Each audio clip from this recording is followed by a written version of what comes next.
Apache woman said no man could handle a woman her size, until a quiet cowboy proved her wrong.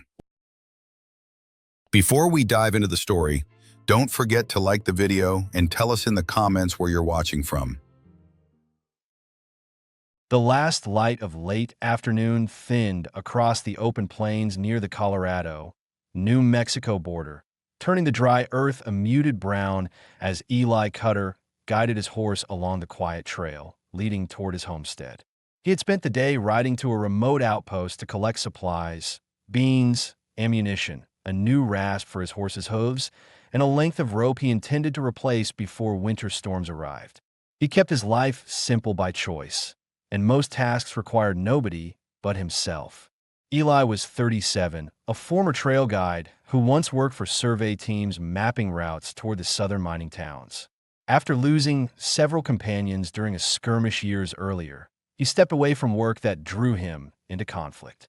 He settled instead into the steady rhythm of ranching on a modest spread bordered by cottonwoods, where he could avoid unpredictable situations and the pressure of relying on others.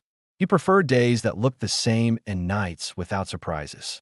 His horse moved with even strides while a cold breeze pushed against Eli's coat.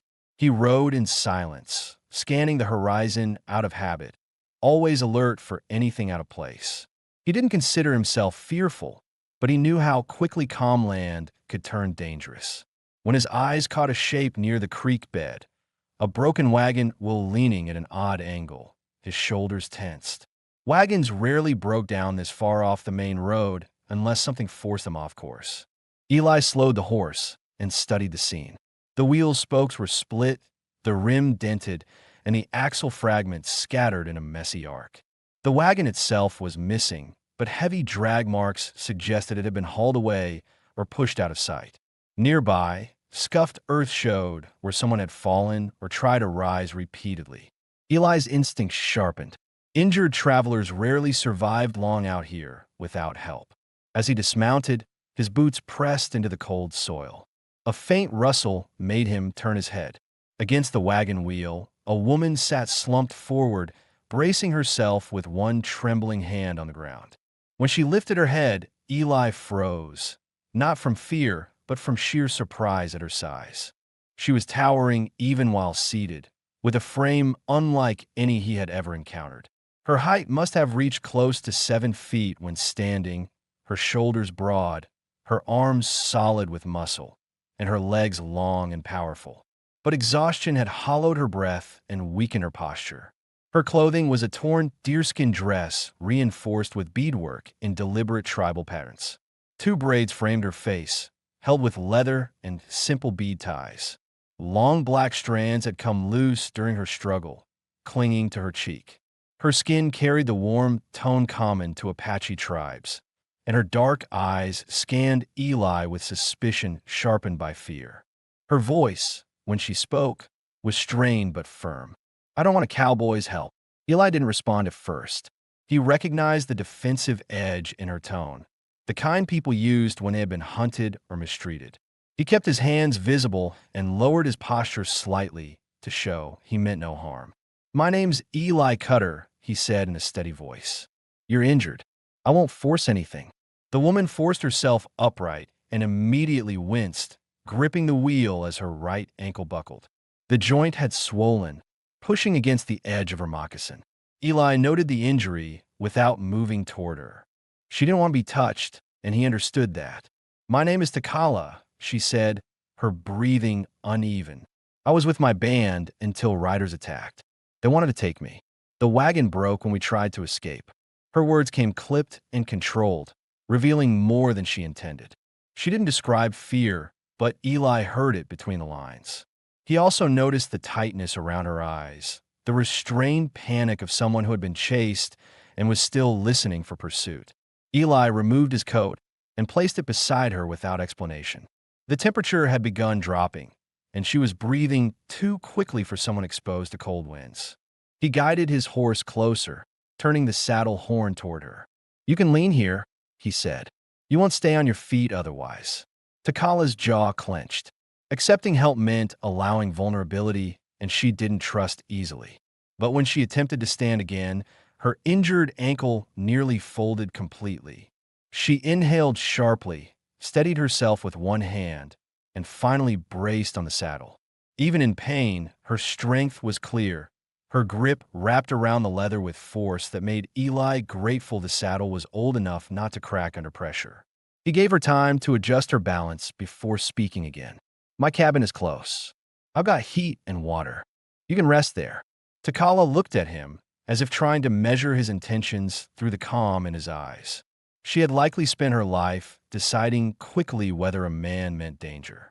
Eli understood the weight of her evaluation. He didn't change his expression or posture. He simply waited. How far? She asked. Half an hour if we move slow. She nodded once. It wasn't trust, it was necessity. They walked at a measured pace, Eli guiding the horse with one hand while Takala leaned across the saddle, keeping most of her weight off her injured ankle. Her size made her steps heavy on the ground, but her discipline kept her movements controlled. She didn't complain or cry out. She only breathed hard through the pain, each step testing her endurance. During the walk, Eli noticed details he hadn't seen before. A scrape across her knuckles suggested she had fought someone recently. Dried dust along her dress pointed to hours spent trying to move alone. Her shoulders shook once, not from fear but from exhaustion. She had been holding herself together without rest for far too long. Eli kept a close eye on the land around them. Wide plains meant clear views, but offered little cover from riders approaching fast. He scanned the ridgeline often, evaluating any movement that didn't belong. His thoughts stayed practical. Reach the cabin, warm her ankle, assess whether the attackers were tracking her. Takala remained silent for most of the walk. At one point, she asked, "Why are you helping?" The question wasn't hostile. It was honest confusion. Eli answered simply, "Because you need it." No further explanation.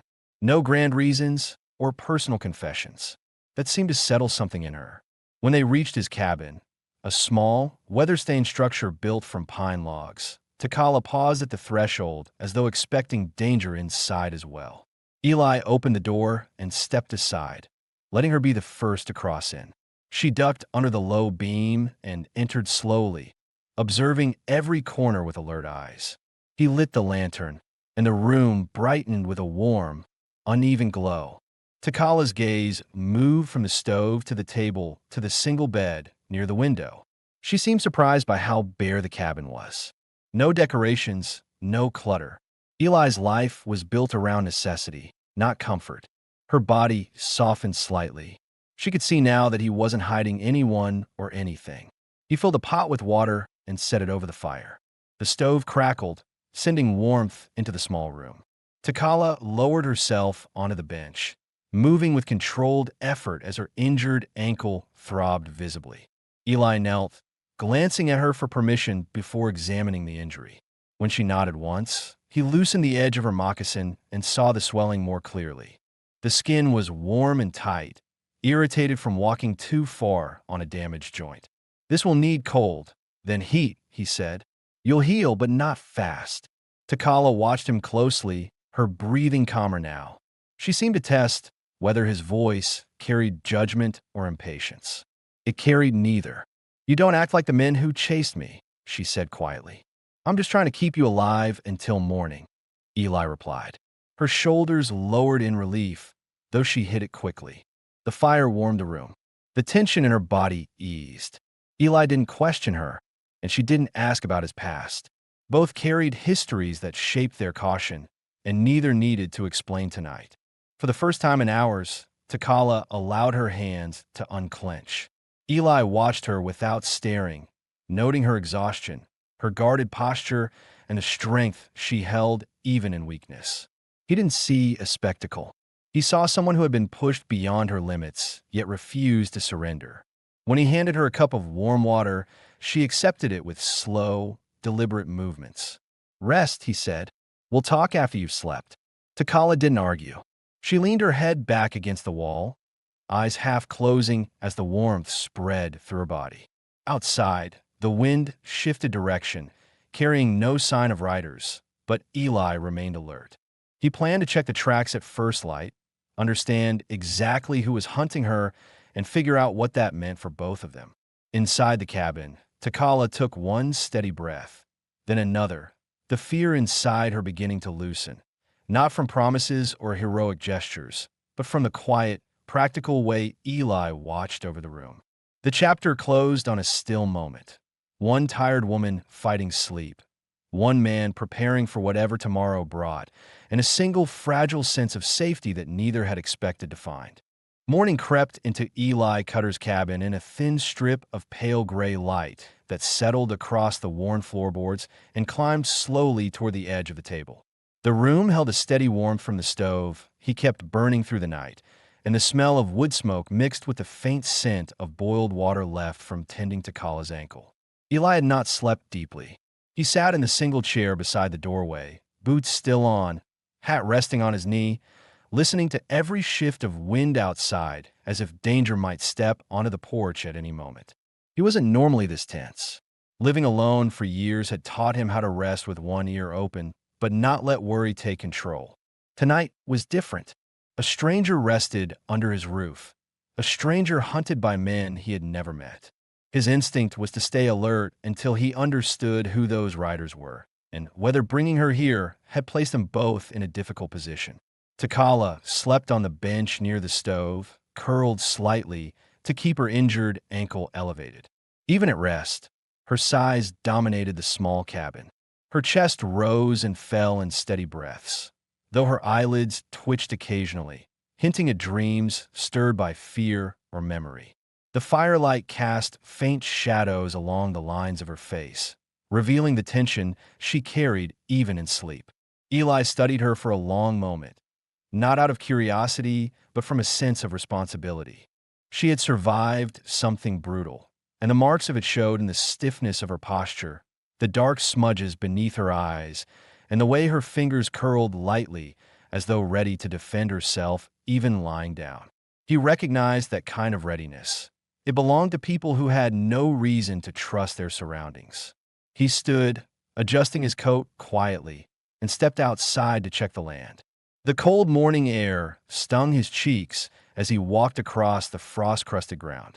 The sun had not fully risen, but the sky held a faint orange line at the horizon. He crouched near the trail leading from the creek bed and examined the dirt. Tracks from the previous evening remained sharp, clear impressions of horses ridden at a hard pace. He followed them several yards until they veered south toward rocky terrain. That direction led toward a chain of gullies known for sheltering men who preferred lawless places. He didn't like the implications.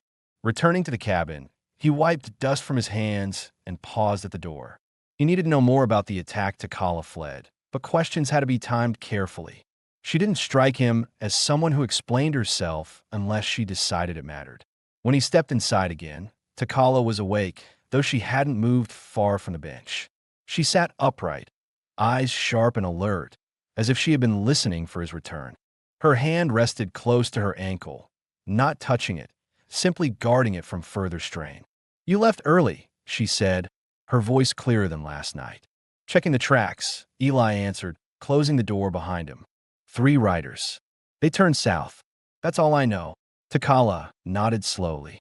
She adjusted her posture, lifting her chin with a controlled motion that revealed a disciplined habit of hiding discomfort. They won't give up easily. Eli pulled a tin cup from the shelf and poured warm water into it. "Tell me what they want with you," he said, not demanding, not pressing, just offering a space where truth might be spoken if she chose. Takala reached for the cup cautiously, her fingers wrapping around it with a steady grip. "They saw my size," she said after a long pause. "Some men think that means I can be sold. A body like mine brings attention I never asked for." Her tone held no self-pity, only blunt acknowledgement. Eli listened without interrupting, letting her choose how much to reveal. "We were traveling near the foothills," she continued. "My band was crossing toward winter ground. They appeared before we could scatter. They took the wagon first. The others tried to draw them away. I stayed behind to slow them down." Her jaw tightened. The wool snapped when I forced the wagon over a ditch. After that, I ran until I couldn't. Eli absorbed each detail. Her explanation wasn't dramatic. It was factual, the kind of retelling someone gives when they have accepted the danger but not the outcome. He understood the weight behind her words. He also recognized the effort it took for her to show vulnerability. "You fought them off," he said, "and you survived." She looked at him sharply. "I survived because they didn't expect resistance from me. Men see height and strength, but they don't understand endurance." Eli set the empty tin aside. He respected the blunt truth in her voice. "You're safe here for now," he said. "I'll handle whatever comes next." Takala studied him with a long, searching stare. She wasn't evaluating whether he was strong. She was evaluating whether he was steady, whether he would hold his ground when pressed. After several seconds, her shoulders eased slightly. "You don't ask for much," she said. "Most men in your place would want something back." "I want a quiet life," Eli replied. "Helping you doesn't change that." The simplicity of his response settled into the room like a final decision. When she attempted to stand, Eli moved quickly, not to assist her, but to brace the chair so she could use it for leverage without straining her ankle. She accepted the help without a word, balancing herself carefully before taking a slow step. Her height forced her to duck beneath the low beam, and she placed her hand along the wall to study the space. "Your cabin is small," she noted. "It was built for one," Eli said. "Didn't expect anyone else." Takala's expression softened at the honesty. She shifted her weight, and a faint grimace crossed her face when her ankle protested. Eli noticed immediately. "You shouldn't put weight on that yet," he said. "I can bring you whatever you need." "I don't want to sit all day," she said, frustration showing through her normally guarded tone. "Stillness feels like waiting for trouble." Eli understood that too well. "Then move slow, one step at a time."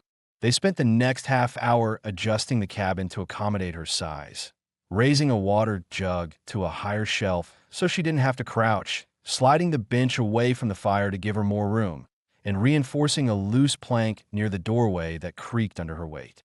Takala observed the changes quietly, noting the effort he put in without turning the moment into an emotional exchange. She wasn't used to people adapting around her, instead of forcing her to shrink herself. Eventually, she settled near the stove, holding her ankle above a warm cloth Eli had prepared. Her breathing steadied, and the tension in her hands loosened. "You lived alone a long time," she said. "Yes." "You don't act lonely." "I learned to keep my days controlled," he replied. "Easier than relying on luck." Takala leaned back slightly, watching the fire. "I relied on myself too," she said. "But yesterday taught me that even a strong body falls when pushed far enough." Eli sat across from her, elbows resting on his knees. "Everyone breaks if they're forced to run alone." She glanced at him, and for the first time since he found her, her expression held a brief flicker of gratitude. Not spoken, but clear. Outside, the wind picked up again, brushing against the side of the cabin. Eli didn't like the sound.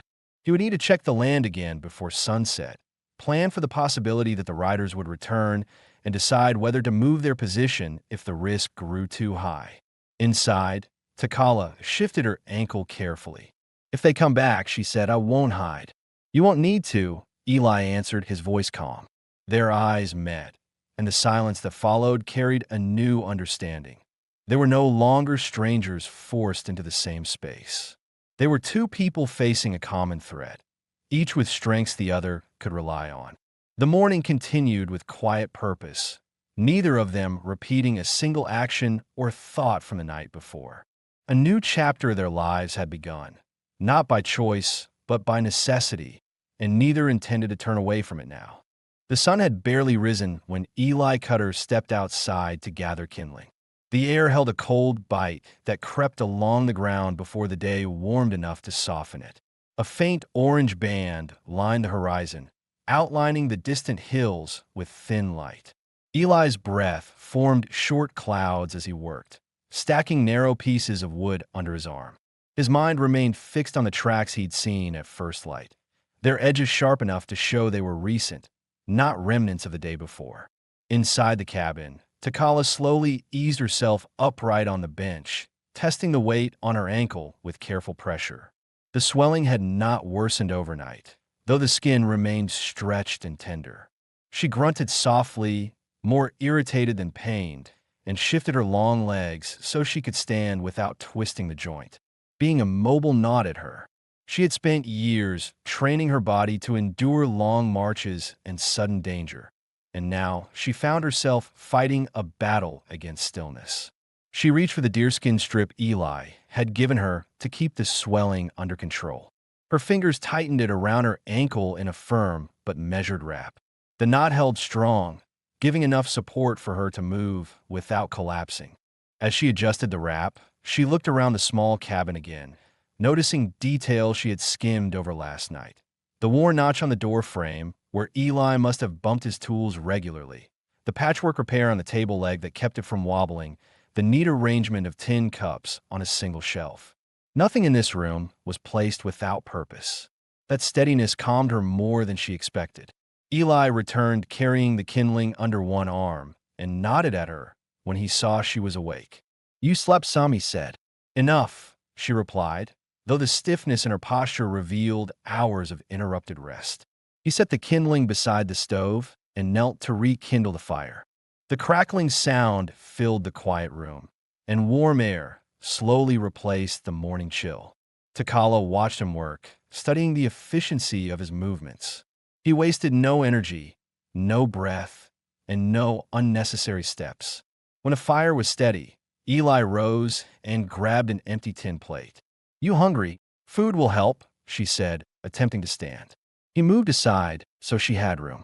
Takala pushed herself to her feet, holding the bench lightly for balance. Her injured ankle trembled slightly under the weight, but it did not fold. She took a careful step, then another, adjusting her stance so the pain remained tolerable. Eli stayed near her, not touching, simply ready to intervene if she faltered. "You shouldn't push too hard," he said. "I need to know how much I can do," she answered, taking another slow step across the room. She reached the table and lowered herself onto the chair Eli had reinforced earlier. The chair creaked under her size, but held.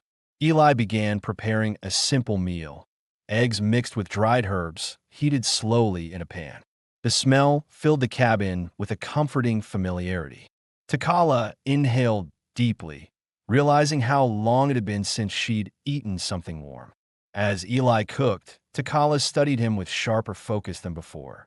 She noticed the small scar above his eyebrow, the way his left shoulder sat slightly higher from an old injury, and the faint grinding noise his boot made when he pivoted, likely from a rock lodged in the sole. These details painted a picture of a man who had lived through strain and recovered through discipline rather than luck. "You lived alone many years," she said. He glanced at her. "I got used to quiet." "Quiet isn't always peace," she replied. Her words struck deeper than she intended. Eli paused, his hand hovering over the pan for a brief second. She had touched something personal without knowing the full story. He resumed cooking without answering, but Takala saw the shift in his eyes, a flicker of memory quickly buried. When the food was ready, he placed a plate in front of her. She ate with steady, controlled bites, not wasting movement. Hunger pushed her pace faster than she wanted to admit. Eli took his own plate and leaned against the counter, watching her ankle as she shifted in the chair. After a moment, Takala set the plate down and spoke with a level tone. "I fix things when I stay somewhere. I don't like being a burden." "You're not," Eli said plainly. "Maybe not yet. But if your cabin gets damaged because I'm slow or injured, it won't," he interrupted quietly. She didn't expect the firmness in his voice. It wasn't forceful, just final. She examined his expression carefully, searching for insincerity. She found none. Once she finished eating, she rose again and walked toward the doorframe, pushing herself to stand straighter. Her ankle protested, but held. She rested one hand against the wood to stabilize her balance. Eli frowned. "Where are you going?" "Outside," she said. "I need to see the sky." He opened the door and stepped aside. Cold air swept in, brushing across her face.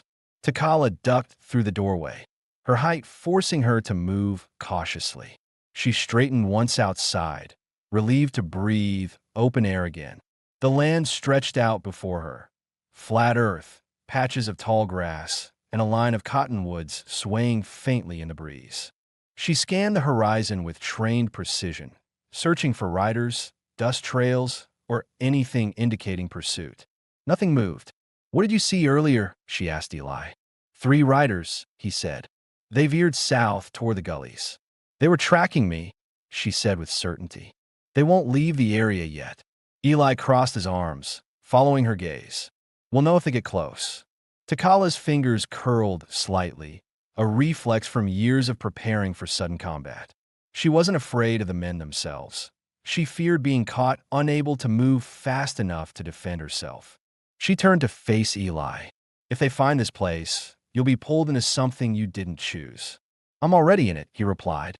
"You're here." The honesty of his words landed heavily. She didn't know how to respond.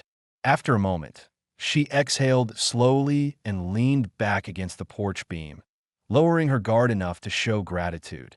Not through words, but through the way her shoulders loosened. She scanned the yard again and noticed a broken section of fence near the corral. "Your rail is cracked," she said. "Windstorm last week," Eli answered. "I can help fix it," she said, already shifting her stance toward the yard. Eli stepped closer. "You can't haul wood today." "I can hold it steady," she said, meeting his eyes directly. "That requires balance, not speed." He considered her proposal. She wasn't trying to prove anything. She simply needed to feel useful, to reclaim control over her body and surroundings. After a moment, he nodded. "All right, but only what your ankle can tolerate." They walked toward the corral together, Takala moving slowly but with determination. Every step revealed how fiercely she resisted weakness. Eli matched her pace without comment. Reaching the broken rail, Takala placed one hand on the top post to test its movement. Her strength kept the wood steady while Eli positioned replacement nails. She said nothing as he worked, but her controlled breathing showed effort.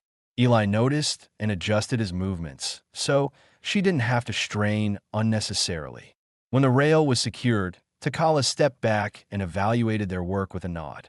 "It'll hold," she said. Eli looked at her ankle again. "You should rest now." "I will," she said, surprising him by agreeing so quickly. "But I needed to stand.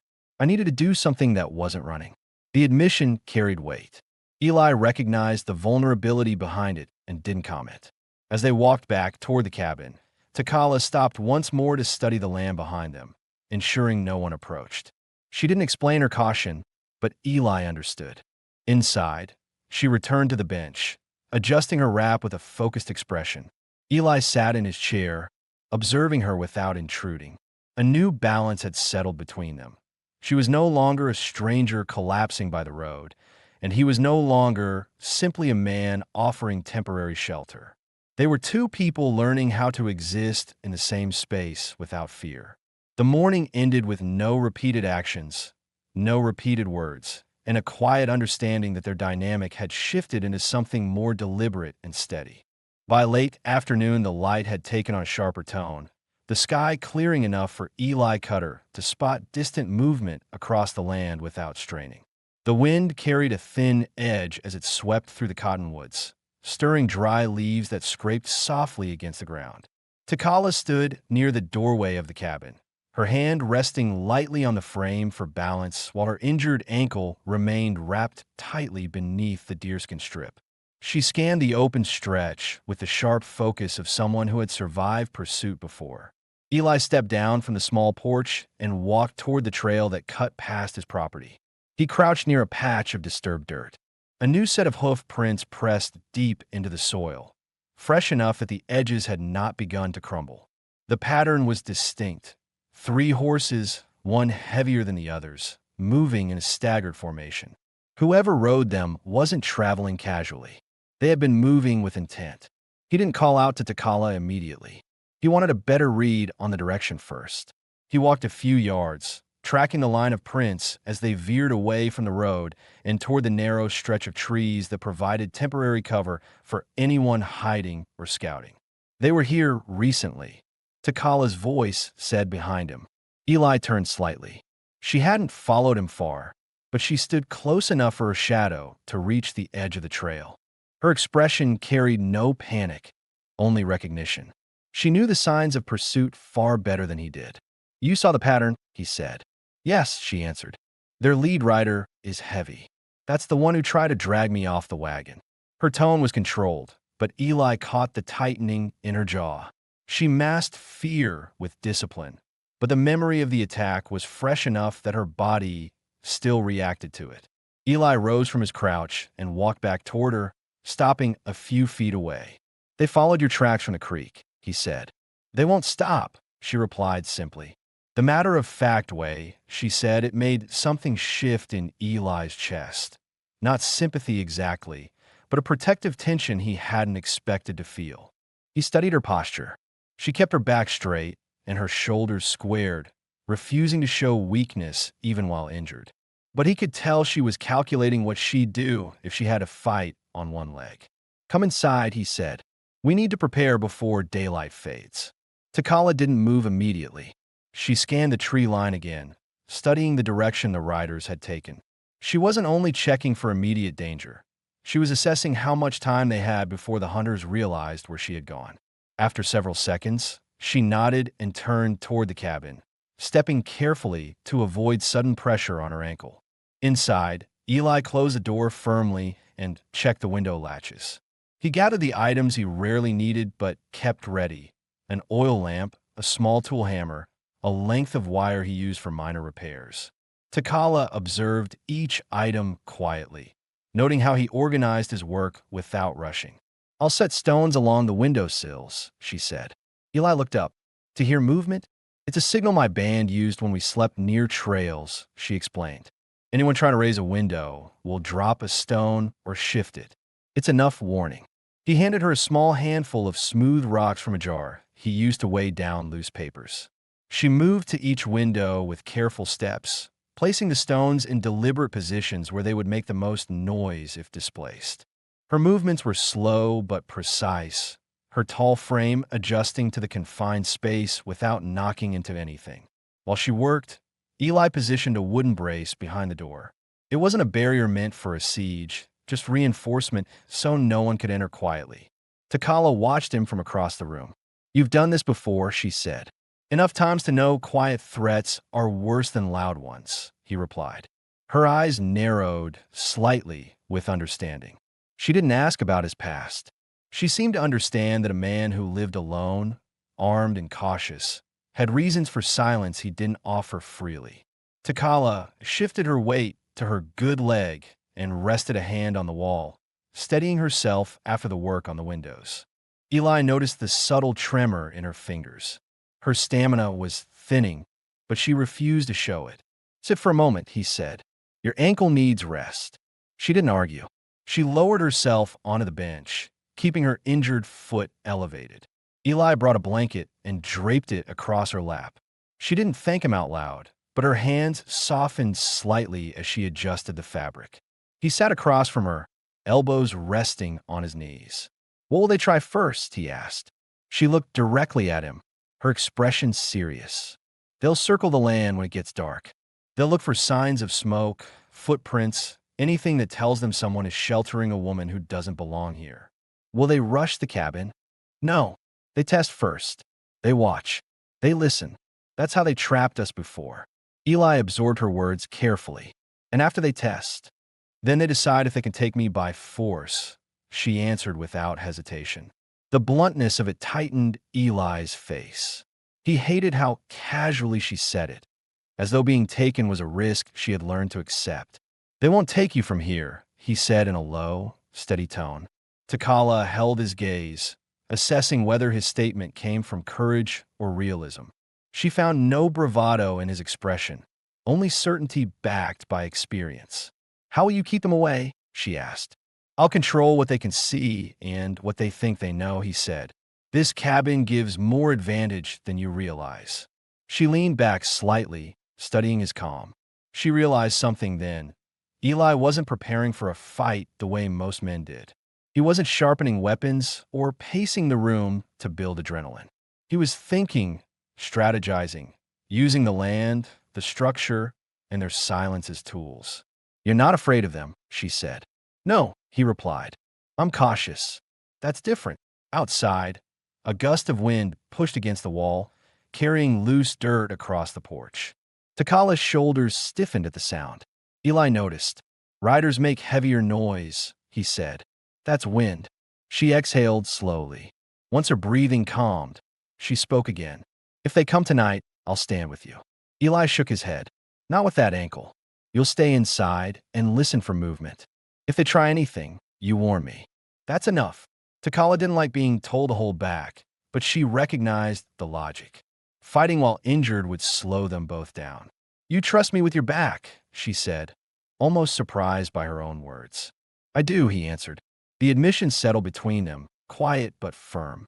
The fire crackled softly while evening shadows crept across the room. They worked the rest of the hour in complete cooperation, adjusting the brace, setting a spare lantern near the table, clearing loose items from the floor to avoid noise. Each task carried purpose. Each silence carried understanding. When darkness finally settled over the land, neither felt like strangers anymore. They were two people preparing for danger together, steady, alert, and unspokenly aligned. Nothing repeated, nothing overlapped, and nothing felt uncertain between them. They waited, and the night waited with them. Dawn arrived without warning. The night had passed in tense, silent hours, and neither Eli Cutter nor Takala fully slept. They took turns listening for unfamiliar sounds, each quietly aware of the other's wakefulness. When the first thin line of daylight slipped under the doorframe, Eli rose from his chair with stiff movements, his body worn from staying alert but sharpened by the knowledge that danger had not yet shown itself. Takala shifted on the bench where she rested. Her back cracked faintly as she straightened. The lack of intruders didn't ease her caution. Her experiences had taught her that hunters rarely attacked when their target expected it. The quiet sometimes marked their approach, not their retreat. Eli pushed open the door and stepped outside to inspect the land again. The cold morning air hit him instantly, tightening the skin along his jaw. The sky was clear, and the early light spread across the plains in a slow, steady crawl. He scanned the tree line, then the trail. No movement, but fresh dust on the far ridge showed riders had passed during the night. Not close enough to threaten the cabin, but near enough to confirm they were searching the area. Inside, Takala wrapped her ankle again. Overnight swelling had eased slightly, yet the injury still restricted her full strength. She took several slow breaths while pulling the wrap tight, adjusting the pressure until it allowed her to move without sending sharp pain up her leg. She had endured far worse injuries in her life, but the knowledge that she might have to defend herself on weakened footing tightened her chest. When Eli returned, she was attempting to stand without using the wall. She placed her weight carefully, controlling the shift in her hips to avoid twisting the ankle. Eli watched for a moment. You're walking better today, he said. I've had practice moving through pain, she answered calmly. He didn't doubt it. He placed a tin bowl on the table. Eat something first. Then we checked the perimeter. Takala moved toward the table, each step deliberate. The stew Eli had prepared simmered with the faint smell of onions and dried meat. She sat down, lifting the bowl with both hands and taking slow, steady spoonfuls. Her eyes flicked to Eli occasionally, not out of suspicion now, but to track his movements in shared space. She was adjusting to the presence of another person after years of living among people who expected strength from her, but rarely offered stability in return. Eli didn't talk while she ate. He used the time to gather tools, a hammer, 2 nails, a coil of wire, and a short length of rope he planned to rest string. Not weapons, just equipment he regularly used around the land. Preparing every detail of the property gave him control over uncertainty. After Takala finished, Eli nodded toward the door. We'll check the yard. Keep close in case the ground shifts. She followed him outside, her stride uneven but determined. The wind was softer than the day before, carrying the scent of dry grass and distant pine. Takala paused briefly to observe the horizon. The land was wide, and its openness provided clear lines of sight, yet she felt exposed without brush or rock cover. Eli stopped at the corral first. The rails held through the night, he said, inspecting the wood. Your grip yesterday kept the structure steady. Takala ran her fingertips along the repaired rail, feeling the firmness beneath her touch.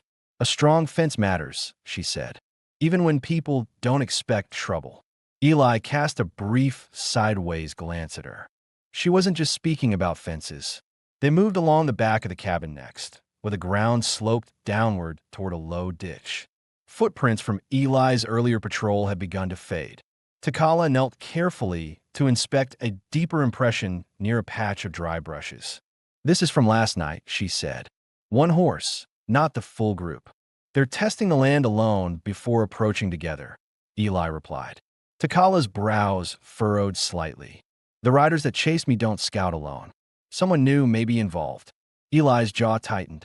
New information meant changing risks. He memorized the direction of the prints, knowing he'd study the area again at dusk. When they returned to the front yard, Eli motioned toward the small pile of firewood. I'll split the rest. You can stack if it doesn't strain your ankle. Takala nodded. She moved slowly but with focus, picking up each split log and arranging it into organized rows. The rhythm of the task grounded her. She had built shelters with her band since childhood, and the repetition of physical labor brought a sense of normalcy she hadn't felt since the ambush.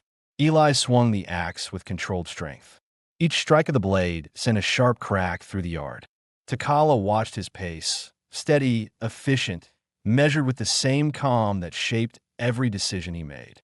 His hands showed the wear of years spent mending land rather than navigating conflict, yet his movements carried a soldier's awareness of surroundings. She sensed layers of him that he didn't voice. Between strikes, Eli spoke without looking at her. You handled the rail well yesterday. She shifted another log into place. I didn't want to sit and wait. I know. He paused, lowered the axe, and wiped his brow with the back of his arm. You don't have to prove anything here. Takala straightened at those words. She wasn't used to hearing them.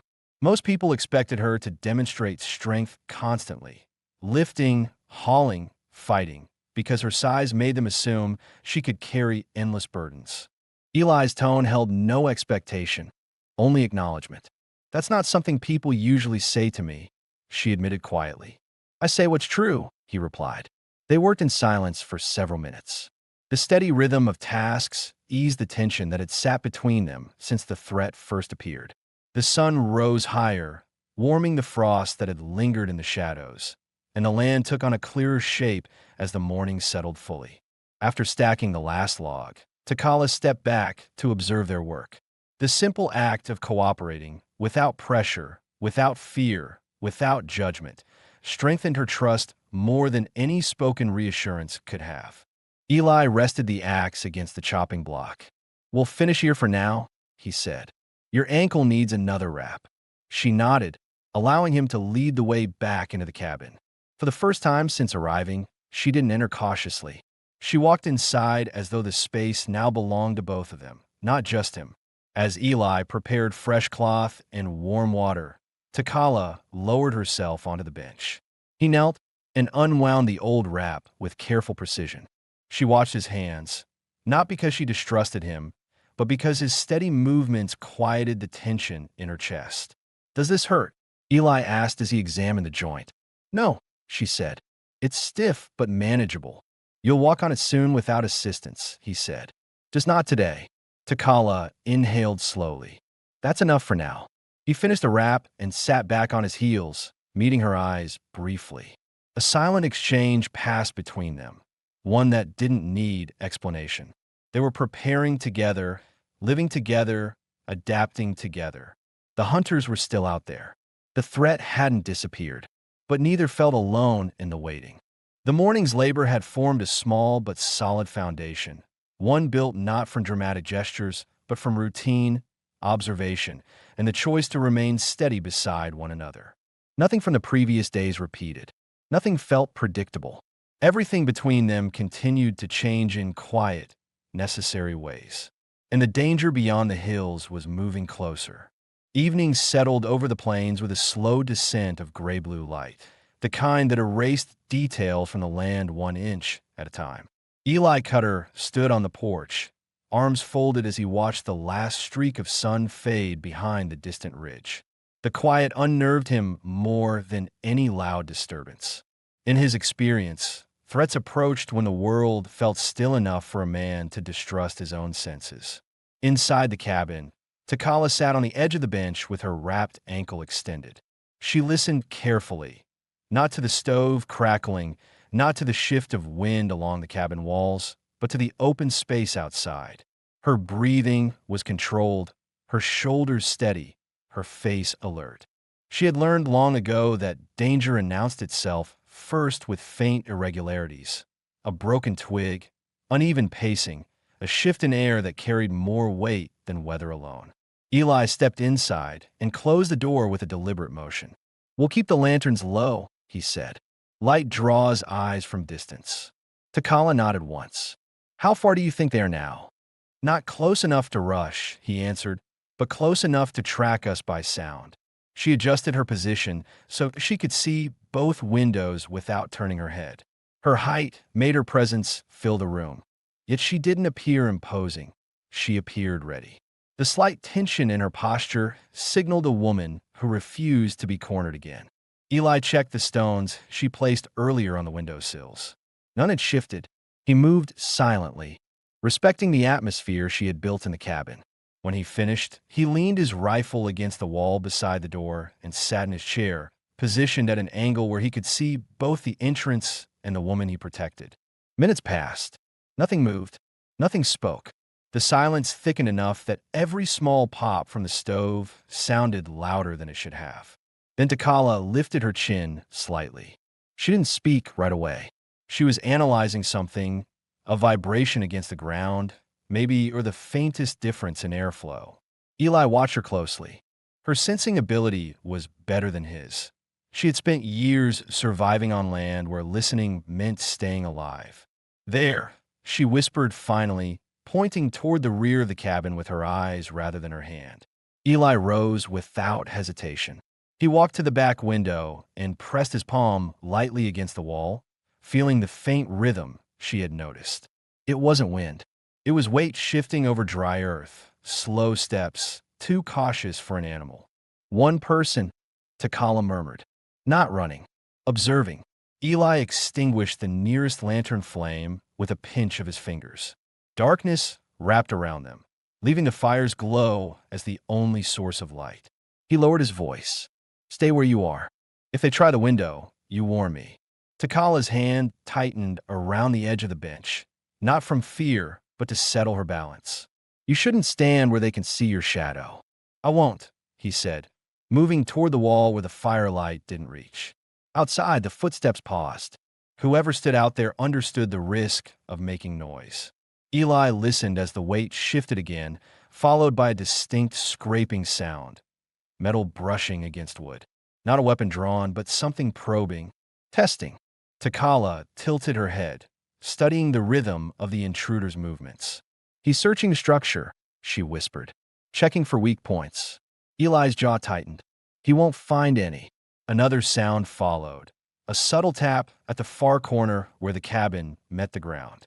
Eli interpreted it quickly. "He's marking his distance. He'll circle around." Takala's breath deepened. "Then he'll signal the others." A faint, muffled thud struck the dry soil near the window, causing one of the stones on the sill to shift. Eli stepped forward, catching it before it fell. The intruder had hit the wall lightly with his boot or hand. Not enough to break anything, just enough to test the reaction inside. Takala clenched her jaw. "They want to know if you're alone." "I won't show them you're here," Eli replied. "Why not?" she asked softly. "My size would intimidate them. They'd see your injury," he said. "They'd take that as invitation." The truth stung her pride, but she accepted it. She wasn't used to strategizing around weakness, yet Eli's logic was sound. Outside, the footsteps retreated several yards. The quiet stretched again, longer this time, heavier. Eli moved close to the window and positioned himself low, avoiding the line of sight of anyone glancing inside. After a long moment, Takala spoke in a low voice. "They're not brave when they think they're seen. They rely on surprise." "That means they'll wait until they think we're sleeping," Eli responded. "We won't sleep." She pressed her palm against the bench, grounding herself. "If they come at night, they expect panic." "I don't panic," he said. She believed him. Minutes turned into nearly an hour of tense waiting. The sound outside faded, then returned faintly, then faded again. Takala interpreted each pattern with remarkable precision. "That's 2 sets of steps now," she said. He brought another rider. They're discussing something quietly. The leader is irritated. "How can you tell?" Eli asked. "The stride changed," she answered. "He's pacing faster. The other one is standing still." Eli considered this carefully. They're trying to decide if the cabin is worth breaching without the full group. Takala nodded slowly. Her breathing remained steady, but a subtle line formed between her brows, the silent expression of someone calculating possible outcomes. "If they come now, they'll aim for the back wall." "I know," Eli said. "That's why I braced it earlier." She looked at him with a hint of surprise. She didn't expect him to anticipate her thoughts so closely. The footsteps eventually faded into the distance. Not far, just out of immediate confrontation. Waiting, watching, planning. When the ground finally settled and the wind reclaimed the only noise outside, Eli remained standing, listening for several more minutes. Takala studied him with new understanding. He wasn't reckless. He wasn't uncertain. He measured danger with the same control she used to measure her strength. "They're not finished," she said quietly. "No," he agreed. "But now I know how they move." The fire's glow caught the edge of Takala's face. She looked exhausted from holding herself so alert for so long, yet her eyes stayed sharp. "You should rest for a moment," she told him. "You've been awake almost 20 hours. "I'll rest when they stop circling," he replied. She leaned back against the wall, her height forcing her to angle her shoulders to fit comfortably. For the first time since he found her by the wagon wheel, fear did not define her expression. She looked grounded, anchored by something stronger than instinct alone. "Eli," she said quietly, "you didn't hesitate tonight. You acted like you've stood through this kind of threat before." "I have," he answered. She didn't press for details. She sensed that part of his history held weight he didn't place on the table lightly. The room remained dark, but the atmosphere had changed. Something had formed between them in the tension of the night, a mutual reliance neither planned for. Outside, the hunters regrouped, unaware that the people inside the cabin had already united in a silent, unwavering front. And both knew the night ahead would test them again. The sky had not fully brightened when Eli Cutter stepped out onto the porch, rubbing the stiffness from his neck after a night spent alert and motionless. A cold layer of morning air settled across the land, pushing mist along the ground in thin streams that drifted toward the cottonwoods. The previous night's tension had left a faint ache behind his ribs, the kind that reminded him he had not slept more than a handful of minutes. Yet his movements remained steady. He knew how to function through exhaustion. Years of scouting had trained him for that. Inside the cabin, Takala sat upright with her back against the wall, her long legs extended and her injured ankle elevated on a folded blanket. She hadn't slept either. She had drifted into short stretches of rest, her body still reacting to every muted sound outside. When she opened her eyes, the room had shifted from dark to pale gray, signaling dawn. She inhaled deeply, grounding herself before attempting to stand. Eli returned inside, pushing the door shut quietly. "They kept distance after midnight," he said. "Tracks around the far trees confirm it." Takala studied him, noting the fatigue he concealed behind his calm voice. "They're deciding their next move," she said. "That's my guess." She shifted forward on the bench and tested her ankle against the floor. The pain had dulled, replaced by a deep stiffness that signaled slow healing.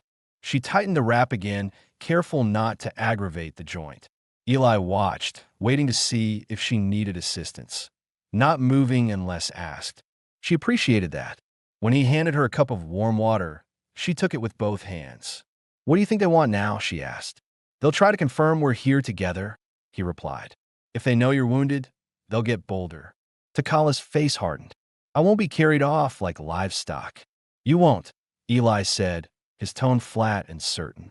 He sat across from her and rubbed his hands together, warming them near the stove. "We can stay and fortify the cabin more," he said, "or we put distance between us and those ridges."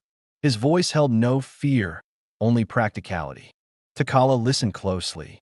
If we leave, he continued, we need to move before the sun hits the open trails. Once daylight exposes our tracks, we'll be easy to follow. Takala straightened her back. My ankle won't let me travel fast. I know, Eli said. That's why we won't run.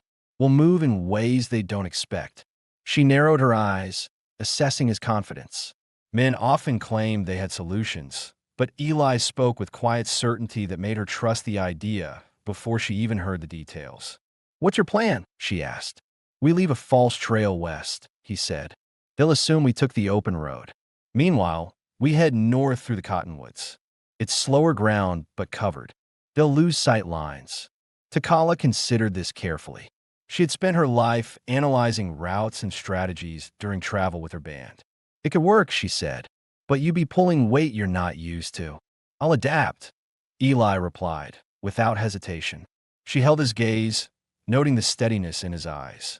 He wasn't offering bravado. He was offering partnership.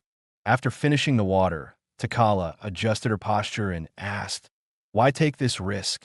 You barely know me. Eli didn't look away. You didn't choose what happened to you. I'm not letting men like that decide your fate. Takala wasn't accustomed to sincerity delivered without embellishment. The simplicity struck deeper than any dramatic promise would have. She nodded once. Then we moved together. Eli stood and gathered supplies with crisp efficiency, wrapping dried meat in cloth, filling a small canteen, securing rope and a skinning knife to his belt. Takala used the time to strengthen herself for travel. She rose slowly, holding the wall until she found balance. Her height made the cabin feel even smaller in the morning light, but her steps were firmer today, more controlled.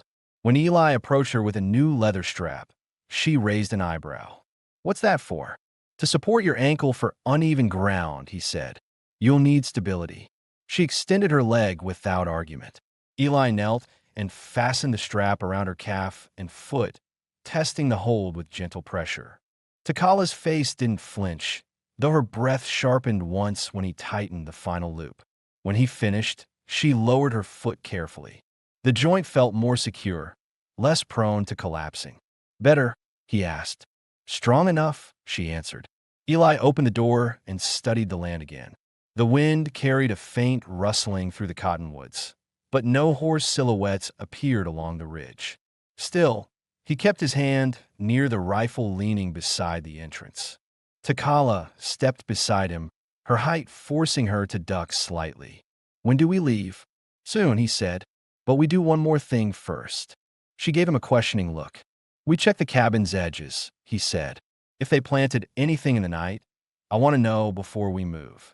They circled the structure together, Eli leading, Takala observing every mark on the ground. Near the west corner, Takala crouched and pointed at a faint indentation in the dirt. Boot print, she said. Not yours. Eli kneeled to inspect it. The toe angle indicated someone had been trying to look around the cabin's blind side. They were closer than I thought, he muttered. Takala's jaw tightened. They're watching for weakness. They won't find it, Eli said, rising. They continued around the cabin until they reached the corral. Takala paused, squinting at the far fence. A rider paused there. The dust is uneven. Eli checked the ground himself. He was sizing up distance. Or checking if you keep animals worth taking, she said.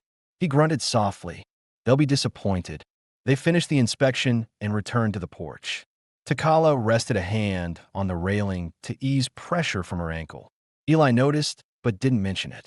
She appreciated the restraint. Inside again, Eli tightened the straps on his pack. Takala positioned herself near the table, steady but attentive.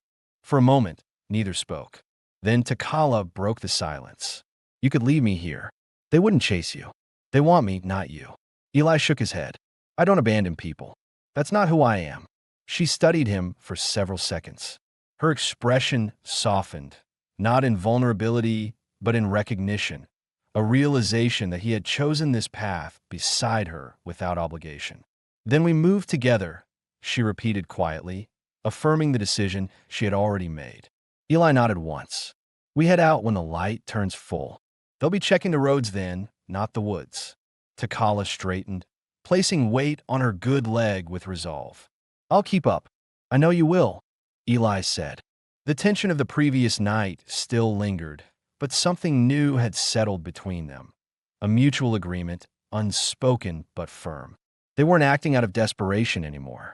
They were choosing strategy, choosing direction, choosing partnership. Outside, the sky brightened into a clean, sharp blue.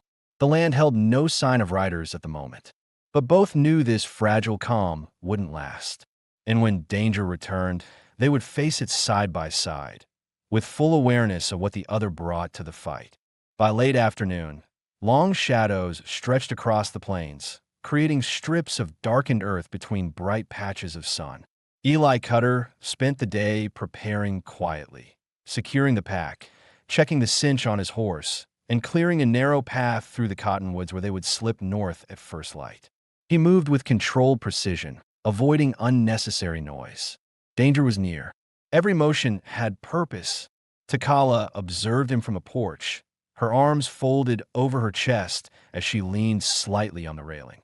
Her ankle held firm under the leather strap, allowing her to stand straighter than the day before. The swelling had lessened, but she still protected the joint with careful weight distribution. She listened to the wind, to the shifting grass, to the distant thud of Eli testing his horse's hooves on the packed dirt. The air carried tension that neither tried to ignore. "They'll come before dark," Takala said quietly, her gaze fixed on the ridgeline. Eli didn't turn. "I feel it too." As the sun dropped lower, the land paused, an eerie stillness that often came before trouble. Even the wind slowed, hanging in place as though waiting for something to happen. Takala stepped down from the porch, her tall frame casting a long, sharp shadow across the yard. Eli joined her, positioning himself slightly ahead to scan the open stretch to the west. Then he saw it. 3 riders appeared at the edge of the ridge, their figures outlined in the fading light. They were silent, unmoving, studying the small homestead with cold patience. One rider shifted slightly, and a reflection off a metal buckle flickered across the plains. "They found us," Eli said. Takala inhaled deeply, settling her stance. Her expression remained calm, though her fingers curled slightly in anticipation. "They expected us to run," she murmured. "They didn't expect us to stand." The riders descended the ridge slowly, using the angle of the land to create an intimidating approach. They rode with controlled movements, keeping their horses at a deliberate pace, neither rushing nor hesitating. Eli and Takala walked together to the front of the yard. No words were exchanged. Their alignment was already understood. When the riders reached speaking distance, the lead man, a broad-shouldered figure with a dust-stained coat and a sunburned face, stopped his horse and planted both boots in the stirrups.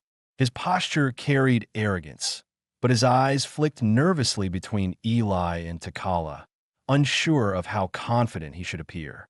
"You've got something that belongs to us," he called out, voice rough, but carrying enough certainty to show he believed the land was his to command. Takala's jaw hardened. "I don't belong to you." The man smirked slightly, tilting his head. "A woman your size draws interest. Folks pay good money."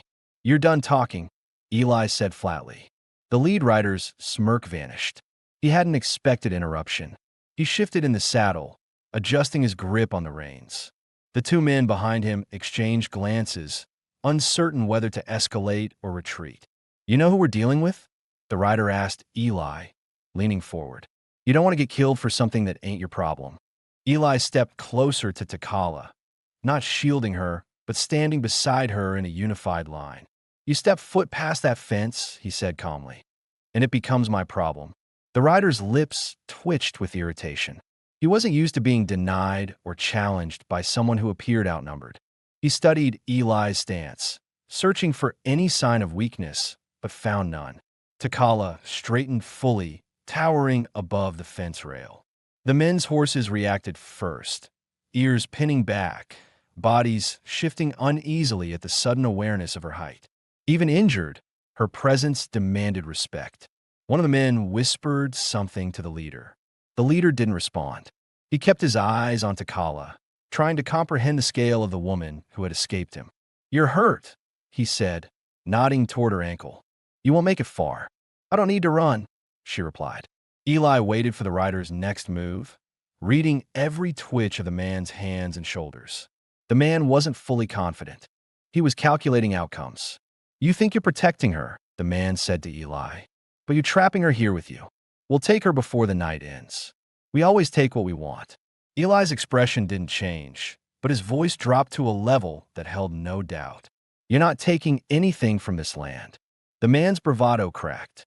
He shifted in the saddle again, eyes darting around the yard. He saw the reinforced windows, the brace door, the clear lines of sight Eli had created. He understood then that Eli hadn't spent the night sleeping. He'd spent it calculating. Takala took a single step forward. The motion was enough to make the horses flinch again. She didn't speak, but her stare sent a clear message. She would not go willingly, and taking her would cost them dearly. The lead rider's confidence wavered. He tugged the reins sharply, irritated at the animal's reaction. "This ain't over," he muttered. "We'll be back when you're not expecting it." "You won't like what you find," Eli replied. The man hesitated once more, then barked an order at the other two. The riders turned their horses and retreated up the ridge, glancing over their shoulders repeatedly as they disappeared behind a swell of earth. Takala released a slow breath. Her shoulders dropped slightly, controlled and quiet.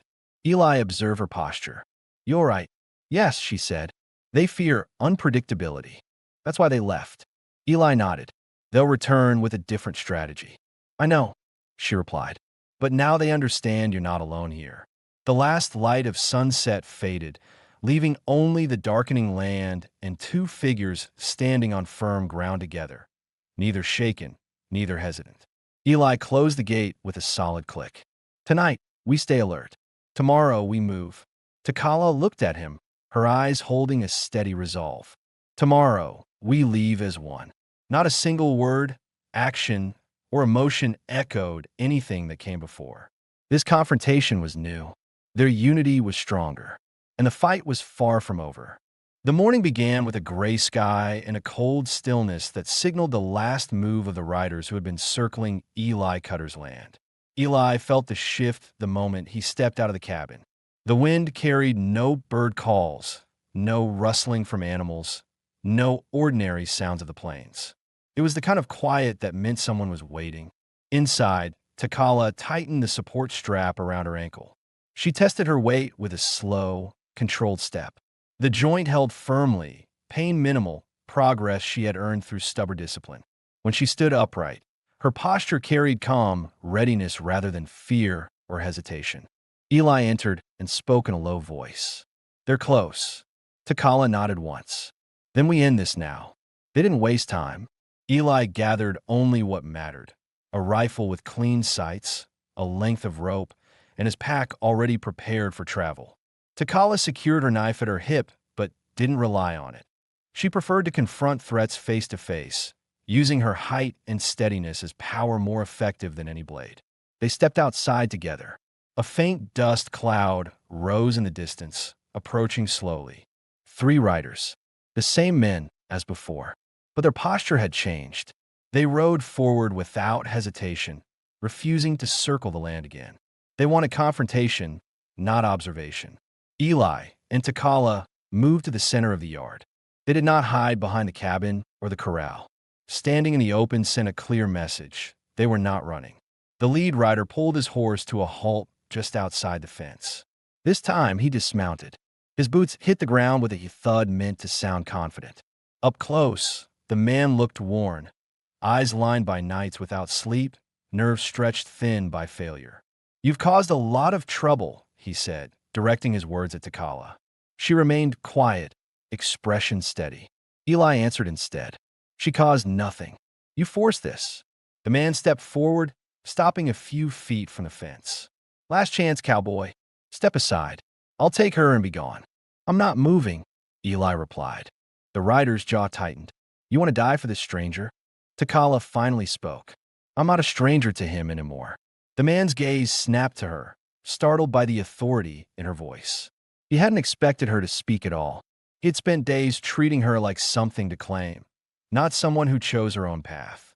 Eli stepped slightly closer to her, but not in front of her. They stood as equals. "You ride onto this land again," Eli said, "and you won't walk away." A tense silence followed, thick and sharp. The two riders behind the leader shifted uneasily. They weren't as committed as he was. They exchanged a brief glance, an unspoken question about whether this was worth the risk. Takala watched every movement with precise awareness. "Your men don't want this fight," she said to the leader. "Only you." The leader spat in the dirt. "They follow my orders." "Not if those orders kill them," she replied calmly. Her words shook something in the man. He looked at her again, really seeing her, not just her size, but her resolve, the steadiness she carried, the fact that his attempts to control her had achieved nothing. "You're making a mistake," he muttered. Eli lifted his rifle, not aiming, simply holding it with purpose. "Turn around," he said. "This ends without blood if you leave now." The leader glanced at the weapon. Eli's stance gave no indication he was bluffing. The two riders behind him recognized it immediately. They backed their horses up a few steps, uncertainty stamping itself across their faces. The leader cursed under his breath. His pride fought with his logic. Then Takala took one step forward, slow, grounded, unwavering. Her height and strength were undeniable. But what struck the men hardest was her composure. She was not afraid of them. She was not pleading for protection. She was choosing to stand beside someone who respected her, and that choice carried more power than any threat. The leader's resolve cracked. He hesitated, eyes flickering between Eli's steady aim and Takala's towering presence. Finally, with a frustrated growl, he yanked his reins and swung into the saddle. "You win today," he said, "but you'll regret crossing us." Takala answered with a calm, sharp tone. "I'll forget you by sundown." It was not bravado, it was dismissal. The two other riders turned their horses without argument. The leader followed, defeated, retreating toward the ridge with stiff shoulders and a bruised ego. The dust cloud faded behind them. No more threats loomed. The land grew quiet again. But this time, it was a peaceful quiet, the kind that let a person breathe. Eli lowered the rifle and exhaled for the first time in hours. Takala's shoulders relaxed, her body releasing tension she had carried since the attack on her band. They looked at each other with a mixture of relief and certainty. "It's done," Eli said. "Yes," Takala replied. "They won't return." She stepped closer, her presence filling the space between them. Her voice softened, losing its edge. "You stood with me when you had no reason to." "I had every reason," Eli said. "You deserved a place to stand without fear." She held his gaze, searching for any uncertainty, and found none. "What now?" she asked quietly. Eli glanced toward the cottonwoods, then back at her. "Now you choose where you want to be." Takala breathed deeply, her decision already formed. "I want to stay," she said. "Not because I need shelter. Because this place felt like home before I could even walk across the yard." Eli's expression shifted in a way she had not seen before. Soft, relieved, grateful. He stepped closer, close enough that their hands nearly brushed. "Then stay," he said simply. She placed her hand lightly on his chest. Not a romantic gesture, but a declaration of belonging. He laid his hand over hers, the quiet acceptance sealing the moment. They turned toward the cabin together. Before entering, Takala paused and looked across the land. No riders, no danger, no fear. Only clear sky, steady wind, and a life she could choose freely. Eli opened the door for her, not because she needed help, but because she had become someone he wanted beside him. They stepped inside the cabin, two individuals who had survived hardship, found trust without forcing it, and chosen each other with absolute certainty. No loose ends, no unanswered questions, no threats remaining. Their story ended with stability, partnership, and the quiet promise of a shared future, strong, grounded, and peaceful.